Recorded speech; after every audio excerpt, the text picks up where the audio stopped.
Hello दोस्तों, नमस्कार। तो आज के इस वीडियो में हम लोग पढ़ेंगे जीन पियाजे का संज्ञानात्मक विकास का सिद्धांत क्या होता है दोस्तों। और साथ में यह भी बताना चाहूँगा कि यह वीडियो बहुत ही महत्वपूर्ण है जो शिक्षक भर्ती पात्रता में इसके बहुत ही चांसेस हर बार पेपर में यह पूछता है। यूपी टेट सी टेट में बहुत ही बार ये पूछ चुका है। तो दोस्तों वीडियो स्टार्ट करने से पहले यदि चैनल पर नए तो चैनल को जरूर से सब्सक्राइब कर लीजिए और बेल आइकन को प्रेस करें ताकि हर एक वीडियो का नोटिफिकेशन मिलता रहे। तो चलिए हम लोग वीडियो स्टार्ट करते हैं। जीन पियाजे का संज्ञानात्मक विकास का सिद्धांत। जीन पियाजे स्विट्जरलैंड के एक मनोवैज्ञानिक थे। उन्होंने खोज किया बालकों में बुद्धि का विकास किस प्रकार से होता है। इस खोज को करने के लिए स्वयं अपने ही बच्चे को अपनी खोज का विषय बनाया। बच्चे जैसे जैसे बड़े होते गए उनके मानसिक विकास संबंधी क्रियाओं का वे बड़ी बारीकी से अध्ययन करते रहे। इस अध्ययन के परिणाम स्वरूप उन्होंने जिस विचारों का प्रतिपादन किया उन्हें जीन पियाजे के मानसिक या संज्ञानात्मक विकास के सिद्धांत के नाम से जाना जाता है। इस सिद्धांत के अंतर्गत यहाँ सामने रखी है कि बच्चे ने बुद्धि का विकास जुड़ा हुआ है वह एवं सहज क्रियाओं को करने संबंधी योग्यताओं जैसे चूसना, देखना और वस्तुओं को पकड़ना, वस्तुओं तक पहुँचना आदि को लेकर पैदा होता है। बच्चे जैसे जैसे बड़े होते हैं बच्चे में दुनिया के बारे में समझ विकसित करने की योग्यता पैदा होती जाती है। वातावरण के अनुसार स्वयं को ढालना अनुकूलन कहलाता है। पुराने ज्ञान के साथ नवीन ज्ञान को जोड़ने की प्रक्रिया को सातीकरण एसिमिलेशन कहते हैं। जब बालक अपने पुराने स्कीम ज्ञान में परिवर्तन करना आरंभ कर देता है तो वह प्रक्रिया समायोजन कहलाती है।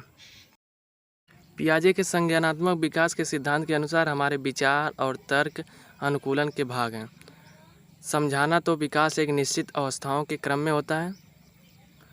संवेदी प्रेरक अवस्था अनुकूलन एवं मानसिक निरूपण पर आधारित है। पियाजे के संज्ञानात्मक विकास को 4 अवस्था में विभाजित किया गया है जिनके नाम एवं विशेषताएं इस प्रकार हैं। पहला, इंद्रियजनित गामक अवस्था, जन्म से 2 वर्ष तक। मानसिक क्रियाएं इंद्रिय जनित गामा क्रियाओं के रूप में ही संपन्न होता है। भूख लगने की स्थिति को बालक रोककर व्यक्त करता है। इस अवस्था में व्यक्ति आँख, नाक एवं कान से सोचता है। इस अवस्था में बालक जिन वस्तुओं को प्रत्यक्ष देखता है उनके लिए उसी का अस्तित्व होता है। इस आयु में बालक की बुद्धि उसके कार्यों द्वारा व्यक्त होती है। उदाहरण के लिए चादर पर बैठा शिशु चादर पर थोड़ी दूर स्थित खिलौना को प्राप्त करने के लिए चादर को खींचकर खिलौना प्राप्त कर लेता है। दूसरा, पूर्व संक्रियात्मक अवस्था 2 से 7 वर्ष तक यह होती है। इस अवस्था में बालक अपने परिवेश की वस्तु को पहनाने या पहचानने और उसमें विभेद करने लगता है। इस अवस्था के द्वारा बालक में भाषा का विकास ही प्रारंभ हो जाता है। समस्था में बालक नई सूचनाओं और अनुभव का संकलन करता है। बालक पहली अवस्था की अपेक्षा अधिक समस्याओं का समाधान करने योग्य हो जाता है। तीसरा, मूर्त संक्रियात्मक अवस्था, यह 7 से 11 वर्ष तक होते हैं। इस अवस्था में बालक में वस्तुओं को पहचानने, उसका विभेदीकरण करने का गुण तथा वर्गीकरण करने की क्षमता विकसित हो जाती है। उनका चिंतन नंबर एवं तर्क संगत होना आरंभ कर देता है। इस अवस्था में बालक विश्वास करने लगता है तथा लंबाई, अंत आदि पर चिंतन करता है। भाषा का पूर्ण विकास बालक किसी पूर्व और उसके अंश के संबंध में चल कर सकता है। भाषा का पूर्ण विकास बालक किसी पूर्व और उसके अंश के संबंध में चल कर सकता है। इस अवस्था में बालक अपने पर्यावरण के साथ अनुकूलन करने के लिए अनेक नियमों को सीख लेता है। चौथा, अमूर्त औपचारिक संक्रियात्मक अवस्था।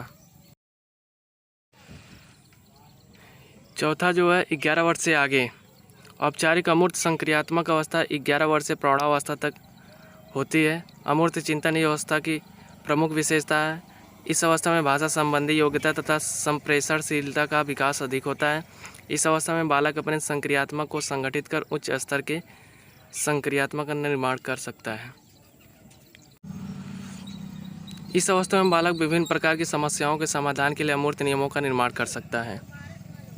बालक में अच्छी तरह से सोचने, समस्या समाधान करने एवं निर्णय लेने की क्षमता का विकास हो जाता है। तो दोस्तों, हम आशा करते हैं हमारी वीडियो ज़रूर आपको पसंद आई होगी और अभी तक चैनल को नहीं सब्सक्राइब किया तो चैनल को जरूर सब्सक्राइब कर लीजिएगा। धन्यवाद दोस्तों, मिलते हैं नेक्स्ट वीडियो में।